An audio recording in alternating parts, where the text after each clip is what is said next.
Bienvenidos a la noche cósmica de la oveja eléctrica, en donde veremos a un científico rockero y hablaremos del ritmo de la ciencia en México y la necesidad de acelerarlo. ¿Qué tal, Pepe? ¿Qué tal, Silvina? Pues sí, hoy estará en el estudio el astrofísico José Franco, director general de divulgación de la ciencia de la UNAM. Este científico mexicano ha publicado más de 170 artículos de investigación, docencia y difusión en torno a su asombro por el estudio de las estrellas y el universo. Pero también es rockero de corazón, toca el bajo y se presenta en La Oveja Eléctrica en exclusiva con su grupo Carbono 14.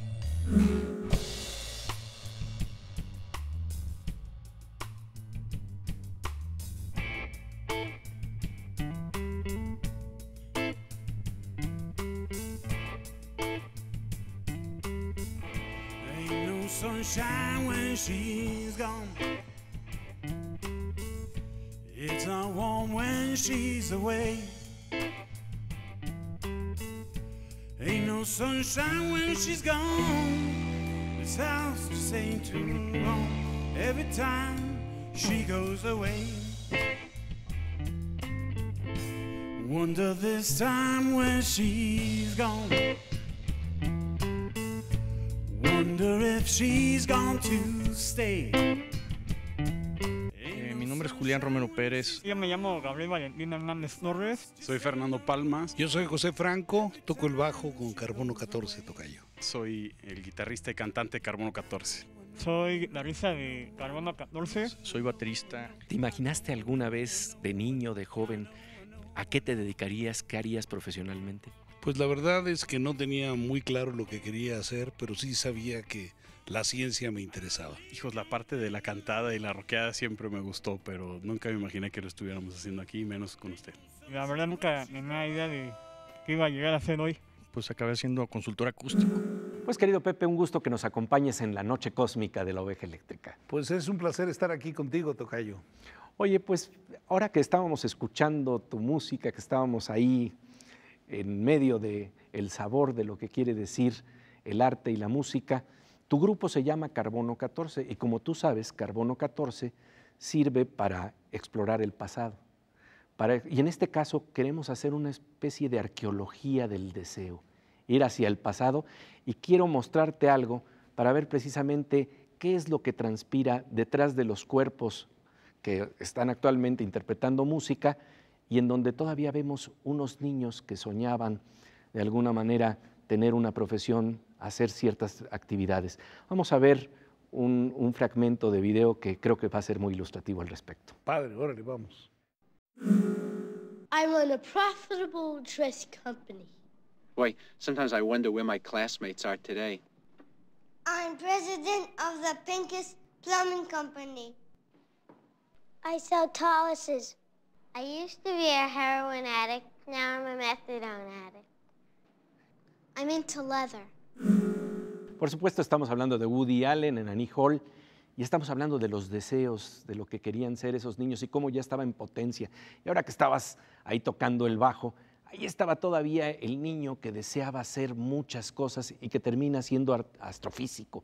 Háblanos de ese proceso, cómo ese niño, ese muchacho que late todavía cuando tú estás haciendo música, estaba deseando, ¿qué es lo que estaba planteando para el futuro? Pues mira, lo que sucede, yo me imagino que cada persona lo vive de manera muy, muy particular. En mi caso, me encantaban los cómics, me encantaban las revistas de monitos, como decíamos cuando era pequeño, y había una revista que se llamaba Los Supersabios, que pues era una revista hecha en México por dibujantes mexicanos y trataba la historia de unos jóvenes que estaban estudiando ciencia, estaban estudiando física y que se enfrentaban a un sabio loco que quería conquistar el mundo. Pero con el conocimiento que tenían estos chicos, estos jóvenes, eran capaces de hacer muchas cosas, hacer incluso naves espaciales y viajar a la luna. Entonces a mí, eso me sorprendía, me encantaba. Me hacía muchas cosquillas el que el conocimiento de la ciencia te permitiera resolver problemas muy complejos, tan complejos como para llevarte a la luna. Y estamos hablando de los años 50, cuando yo era pequeño. Y finalmente, a finales de los años 60, el ser humano llega a la luna. Entonces yo era estudiante y ya había pasado todo un proceso por el cual no sabía qué estudiar, no me veía yo como una persona dentro de las profesiones usuales, no me veía ni como abogado, ni como médico, ni como ingeniero, ni como arquitecto, ni como contador. Y había cosas que me llamaban mucho la atención porque las desconocía. La física era algo que me parecía muy atractivo, las matemáticas me parecían muy atractivas, la filosofía me parecía muy atractiva. Y la verdad es que yo sabía muy poco de esas cosas porque no era usual que un niño de 10, 12 años estuviera interesado por la física nuclear o estuviera interesado por la química. Y bueno, pues la decisión importante la tomé cuando llegué a la prepa, en donde al pasar de segundo de prepa a tercero de prepa, tenía que ir en ese tercer año ya enfocado a un área específica. Entonces, cuando comenté que me interesaban la física, las matemáticas y la filosofía, me dijeron, bueno, vas a tener que decidir porque la filosofía está en un área, está en humanidades, y físico y matemáticas están en otra área. Y bueno, pues decidí por físico y matemáticas. Tuve que tomar un examen, el cual pues pasé de manera honrosa. y bueno, ya con esto pude estudiar el tercero de prepa en esta área y finalmente entré a la Facultad de Ciencias y bueno, después me enamoré de la física, de la astrofísica. De la astrofísica, en donde tú estás explorando las estrellas y al mismo tiempo tenías la pasión por la música, que es otro tipo de estrellas, pero que nos habla de un universo en donde el ritmo es fundamental. Esos ritmos que descubrías en la música, tocando rock, de alguna manera también empiezas a descubrir o investigar los ritmos de la naturaleza, ¿no? La autorregulación de las estrellas. Bueno, sí, me encanta cómo lo dices, digo, nunca lo pensé de esta manera, pero me encanta cómo lo dices. I'll leave young thing alone. But ain't no sunshine when she's gone. Pepe Franco, Premio UNAM de Investigación Científica en 2002 y Premio de Investigación de la Sociedad Mexicana de Física en 2009, es un científico rockero que explora mapas de las estrellas y del universo, mapas fascinantes que son obtenidos gracias a las vistas que abre la creatividad humana. De ello hablaremos más adelante. Mientras tanto, vamos con nuestra compañera Silvina Espinosa de los Monteros para hablar de las nuevas generaciones de supersabios mexicanos. El día de hoy nos encontraremos con el doctor Efraín Chávez Lomelí, quien nos platicará sobre los proyectos y el equipo de primer nivel que existe en el Instituto de Física de la UNAM. Este es el laboratorio del acelerador de 5.5 millones de volts del Instituto de Física. Aquí hacemos investigación en muchas cosas, desde ciencia de materiales hasta física nuclear. Todo lo que está alrededor de la investigación experimental en física nuclear se pone a disposición de los estudiantes y ellos son capaces no solamente de entender de qué se trata, sino de armar, desarmar, construir, diseñar, y de eso es de lo que quiero hablarles. Detrás de mí está Sugar. Es un blanco gaseoso supersónico que nos permite tener una especie de columna de gas y luego vacío alrededor. Entonces hay reacciones nucleares que ocurren entre las partículas aceleradas y los átomos o moléculas del gas. Tener un blanco gaseoso es un lujo que muy pocos laboratorios en el mundo pueden tenerse. Hemos desarrollado también un equipo adicional que es un detector de neutrones. Tiene la capacidad de detectar neutrones de alta energía y saber en dónde fueron detectados. No solamente saber que llegó uno y cuándo llegó, sino dónde llegó. Todos se han hecho aquí. Este es un laboratorio que nos ha permitido formar gente de muy alto nivel, desarrollar equipo de frontera en la investigación y poder entonces conducir programas de investigación totalmente originales. Nos convierte en un laboratorio interesante para muchos laboratorios en el extranjero. Ahora ya están ellos queriendo venir a trabajar con nosotros justamente porque tenemos equipos como este. Los experimentos que estamos haciendo en este momento ya son experimentos que difícilmente se pueden reproducir en otro lado. Pues muchas gracias, querida Silvina, por esta interesante nota. Después del corte, regresamos a la noche cósmica de la oveja eléctrica con un científico rockero que nos habla del ritmo de la ciencia en México y de qué es lo que necesitamos para acelerarlo. Volvemos enseguida.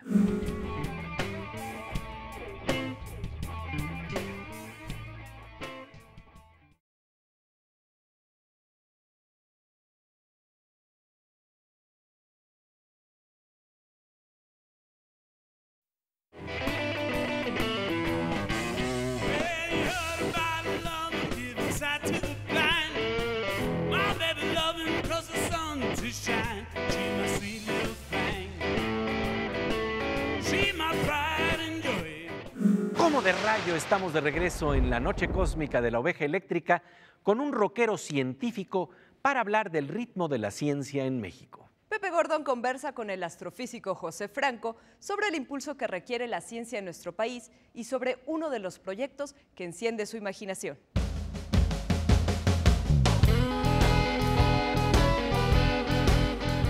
Pero para ello es necesario el conocimiento público de la ciencia, de las actividades que se hacen en ciencia en México. Háblanos de algunos de los proyectos o uno de los proyectos que a ti te apasionan, primero en términos de puro conocimiento, de lo que se está haciendo en México en términos de investigación, que es verdaderamente notable, y luego vamos a pasar al aterrizaje de estos conocimientos, porque son dos fases. Una es la búsqueda del conocimiento y otra es luego cómo aterriza. Pues mira, yo creo que en México tenemos investigadores de primera, tenemos muy buenos investigadores en prácticamente todas las áreas del conocimiento. Tenemos gente muy buena. El gran problema que tenemos es que los tenemos en números pequeños. El ejército que tenemos para generar conocimiento es un ejército pequeño y es un ejército que no tiene el armamento más adecuado para lanzarse a las batallas de generar nuevo conocimiento. Entonces, una de las cosas importantes es que México debe de crecer en el número de investigadores. Pero los pocos investigadores que hay están trabajando en proyectos fascinantes y en proyectos... Uno de Sierra Negra, ¿verdad? Así es, yo creo que en proyectos que van a tener un impacto muy importante en el futuro de la ciencia y estoy seguro que también en el futuro de la tecnología y la innovación. Por ejemplo, tenemos grupos trabajando en proyectos en el CERN, en Europa, en Ginebra, y que están haciendo un trabajo de primera. Hay mexicanos trabajando en estas áreas y también se están desarrollando proyectos en nuestro país. En particular, hay varios proyectos de astrofísica. Se hizo el Gran Telescopio Milimétrico, que yo creo que este proyecto todavía va a ver sus mejores años muy pronto, y se acaba de hacer un proyecto ahí juntito al Gran Telescopio Milimétrico, 500 metros abajo del Gran Telescopio Milimétrico, se acaba de instalar el primer observatorio de rayos gamma que utilizan tinacos de agua como detectores. Es un proyecto único en el mundo.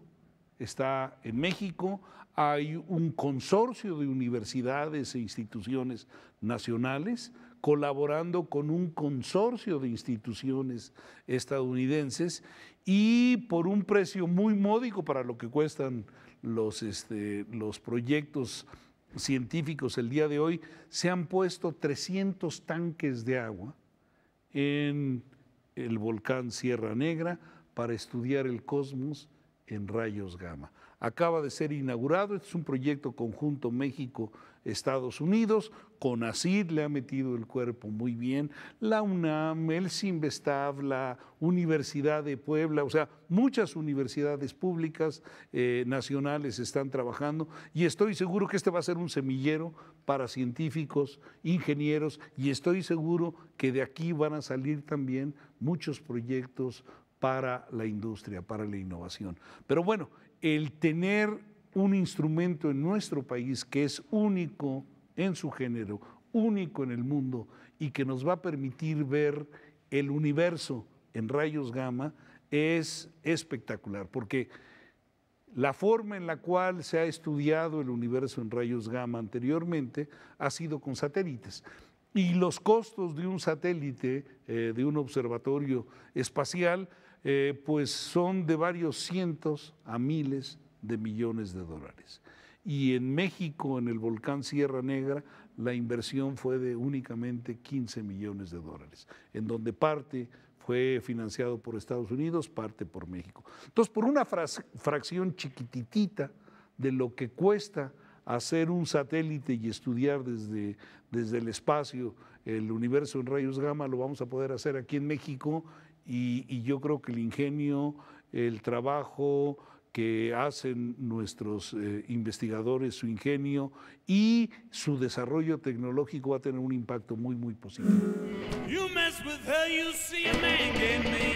She the sweetest thing. She my pride and joy. El proyecto de un observatorio de rayos gamma permitirá tener mapas más detallados del universo en una longitud de onda que antes no era factible ver desde la superficie de la Tierra. Más adelante, después del corte, exploraremos con el astrofísico Pepe Franco el impacto que este tipo de proyectos puede tener para acelerar el ritmo de la ciencia en México. Mientras tanto, vamos a una sección de la oveja eléctrica que nos deja con el ojo cuadrado ante los avances de la tecnología.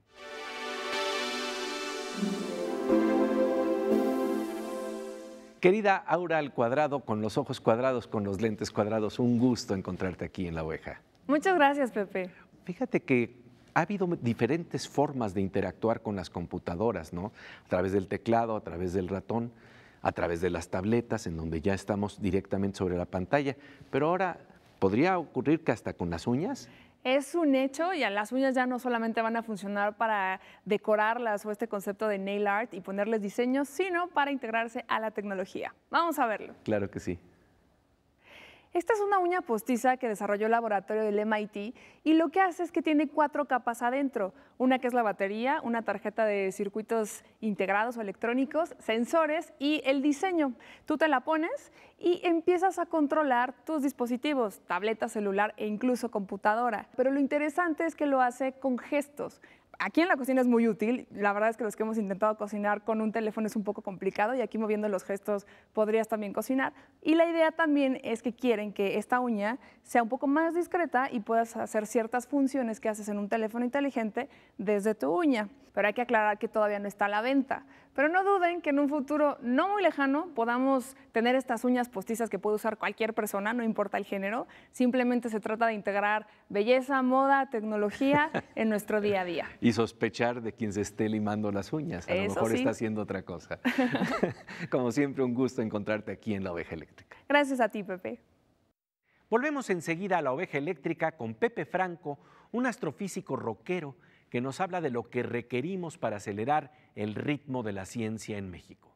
Regresamos en un momento.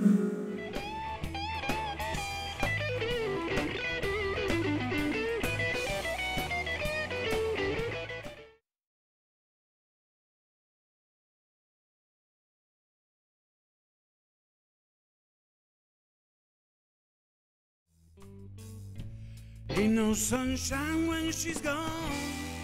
This house just ain't no home every time she goes away.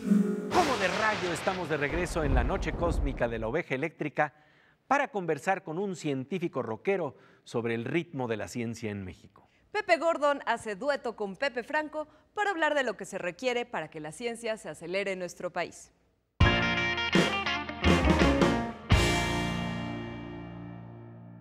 fíjate que hay un punto que me parece muy importante. Digo, aquí estamos hablando de un proyecto maravilloso cuyos frutos prácticos en la sociedad tarda años que a veces ocurran, pero desde la formación de cuadros hasta tecnologías que van a surgir de esto.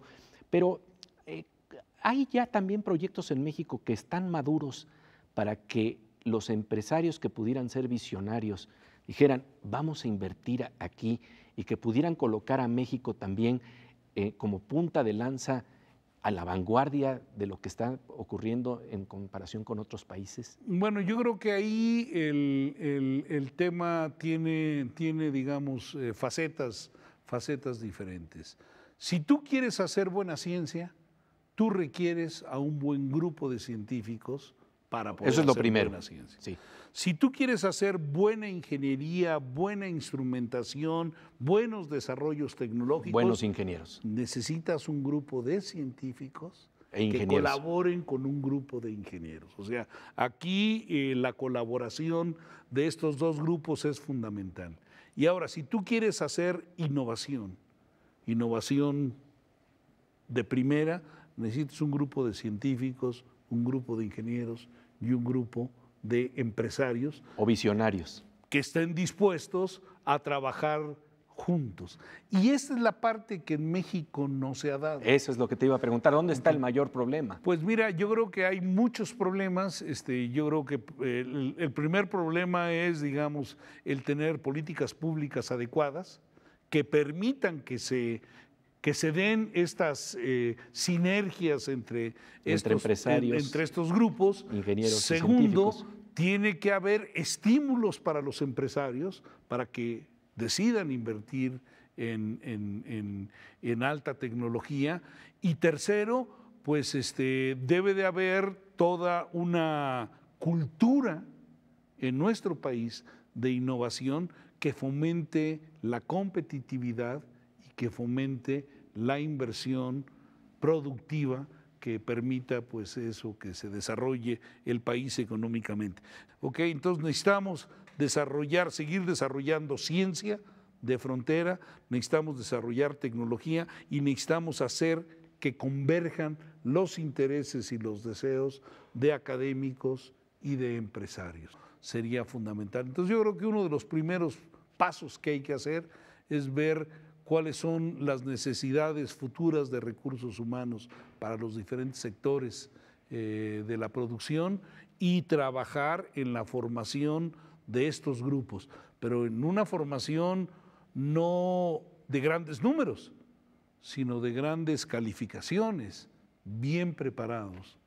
Y esto nos lleva precisamente a plantear modelos distintos de futuro y de deseos para nuestros propios televidentes, para los jóvenes estudiantes que nos están viendo y que probablemente tengan un deseo de por dónde podría circular su vida y saber que el referente de la ciencia está ahí como una invitación.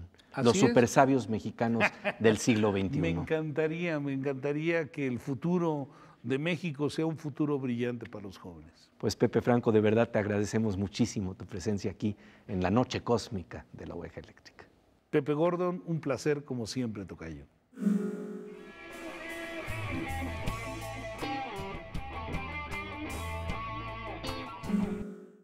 Pues ahí están, como en la película Annie Hall de Woody Allen, las imágenes de niños mexicanos que podrían soñar desde hoy con la idea de ser científicos, con la idea de que la ciencia en México nos traiga un futuro brillante que implica el aterrizaje del conocimiento en nuestra sociedad mediante una cultura eléctrica de innovación. El astrofísico y rockero Pepe Franco en la Oveja Eléctrica. Pasamos ahora a la sección Aguas con la Morsa, Aguas con el Hacker, con nuestro querido amigo el físico Manuel López Michelone.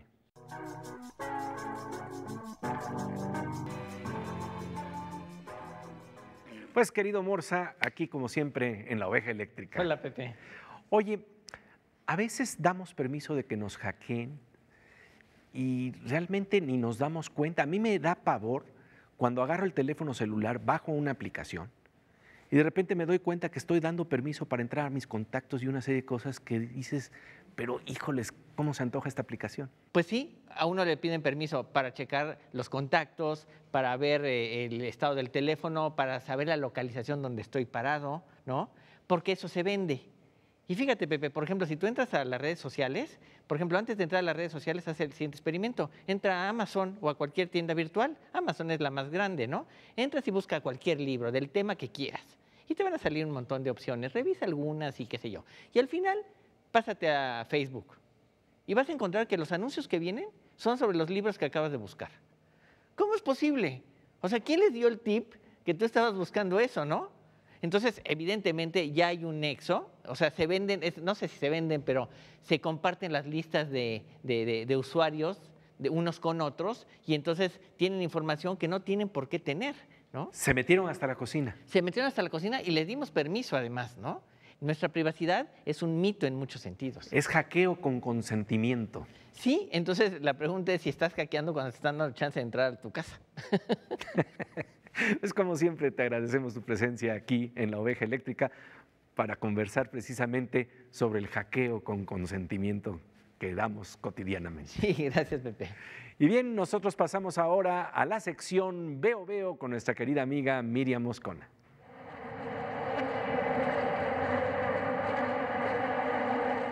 Querida Miriam, un gusto encontrarnos aquí en La Oveja Eléctrica. Como siempre.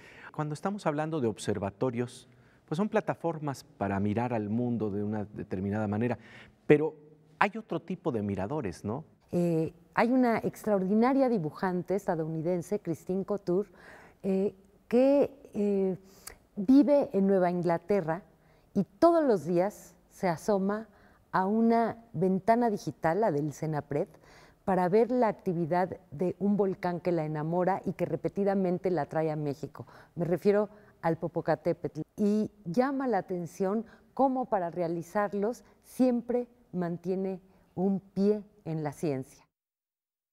La pintora Christine Couture mira a diario el Popocatépetl. Sería una idea romántica pensar que un volcán mantiene una especie de epistolario cotidiano con un observador que todos los días busca por internet el estado de ánimo de este coloso, activo desde su nacimiento a pesar de sus períodos de reposo. Hay una clara relación entre el formato de los obsesivos y hermosos dibujos del artista con la ventana de su iPad por la que ella observa en la página electrónica del CENAPRED, el Centro Nacional de Prevención de Desastres, la actividad del Popo.